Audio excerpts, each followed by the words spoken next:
Hello friends, I'm Jeff Ellis Worldwide, and I'm here to talk to you about the beautiful new SM8s.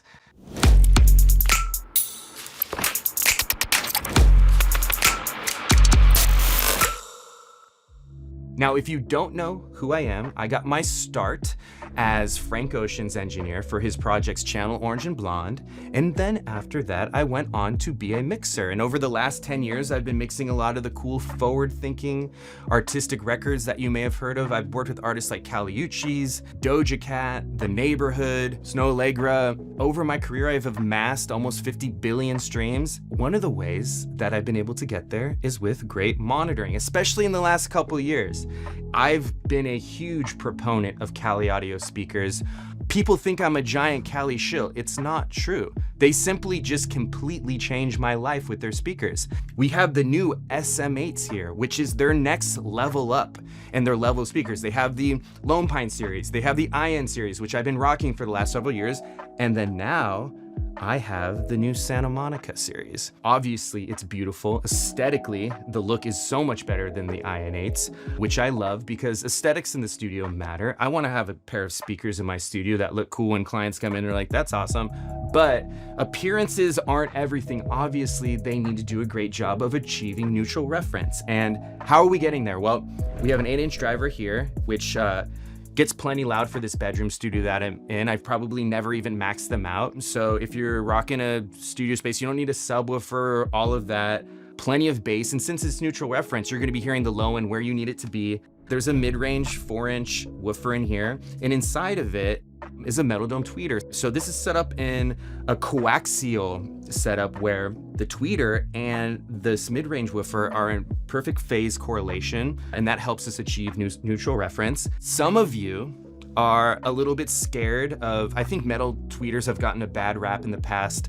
Charles, the designer for Cali Audio, he's mitigated the issues of metal dome tweeters somehow. I don't know, I'm not a scientist. He figured it out because these aren't harsh and weird at all. They actually work really well, and the level of detail that he's able to get from these tweeters without the harshness is real nice. And then we have this wonderful waveguide here, which is another step to help achieve neutral reference, and that helps with the reflections in the room, but it also helps with achieving a really wonderful stereo imaging. That's something, if you have a pair of speakers that are set up really well, all of a sudden the stereo imaging is incredible. And one thing I've actually noticed, when I started using Cali's, all of a sudden I didn't need to check mixes on headphones anymore, which is really weird because a lot of times in the past I do a mix and my levels would just be different in headphones, because obviously it's like a way different listening environment when you're in headphones, but something about the waveguide and the neutral reference and everything made it so like when I listen to my mixes and AirPods or whatever, it's just not different. It's great. All right, I want to talk a little bit about the story on how I became a Cali user. Like everybody else, I'm just skeptical of everything right out of the gate.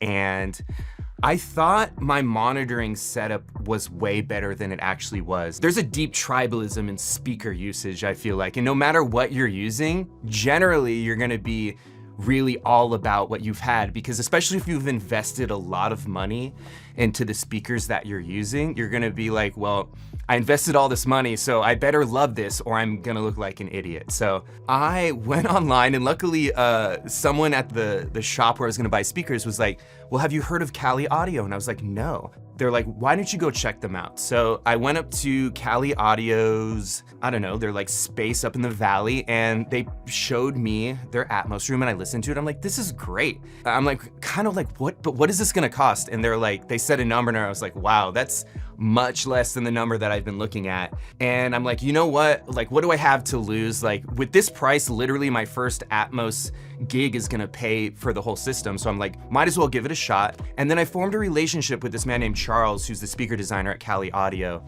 This man is brilliant, and he came to my studio and he set up my whole Atmos room. And I think the first project that I mixed on Atmos is we were taking a Neighborhood album, the band The Neighborhood, that came out, and it came out in stereo, and they hired me to turn it into Atmos. And that was one of the first projects that we did. And in doing that, I was like, wow, okay, these are great. And then at some point, Charles was like, you wanna try for stereo? And at that point, I'm still a little like, man, that's kind of scary, you know what I mean? I've been using the same speakers forever, And he's like, let me just put up a pair of speakers and we'll tune them to your room. And he started introducing this concept of neutral reference that I didn't really know about. I'm one of these people who's like, I'm not gonna sit down and listen to speakers and think, do I like it or do I not like it? It's not about what I like or don't like. It's like, is this tool going to improve the outcome in my mixes? So instead of just listening to them, I'm like, Charles, I just need to do some mixes on them. I don't know if I like how they sound or don't like how they sound.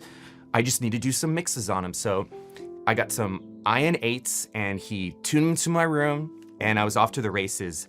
Very quickly, all of a sudden my time to finish a mix just like dropped dramatically. I'm thinking like 30 or 40%, like not subtle whatsoever. And in the process of setting up my speakers, he discovered some other problems in my room. And I don't know, this was 3 years ago. And since then I've just been only using Cali audio for stereo and Atmos. So I've been rocking with my IN8s for several years now, and I love them, they're great.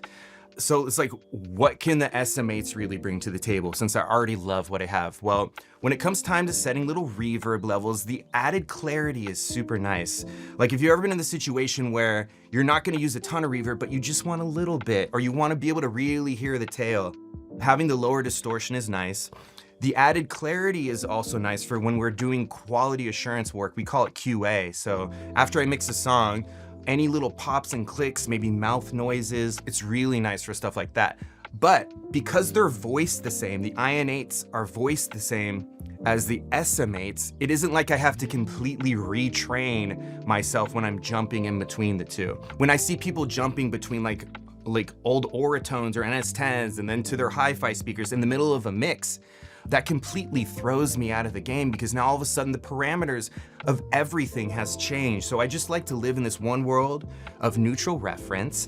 And because the more detailed Santa Monica series is voiced the same as my SM8s, I can jump between the two without having to reset my mind or retrain anything. It's just neutral, okay? So it's super easy to jump between the two. When I'm not worried about detail and I'm just vibing, the IN8s are great for that too. So just integrating these into my workflow hasn't been an issue whatsoever. All right, so here's how it's gonna play out in the real world when you start to tune and calibrate your SM series speakers, right? So you're gonna take some measurements, all right? And then you're gonna send those measurements off to Cali Audio. And they're gonna look over those, make sure everything's looking right, make sure there's no weird issues in your room that you should maybe look at before proceeding onwards. And then they're gonna send back to you a calibration profile that you're gonna put directly into your speaker. So you are not alone in this process, okay? So it can seem a little scary on the surface, but you're not alone. They're gonna walk you through what you need to do, and if there's any problems, they're gonna talk to you about how to proceed forward and maybe optimizing your listening environment. Tech specs. The SM8 has a max SPL of 119 dB, which means it gets to reference level at up to 5 meters. Low frequency extension is 37 Hertz at minus 10 dB, 43 Hertz at plus or minus 3 dB.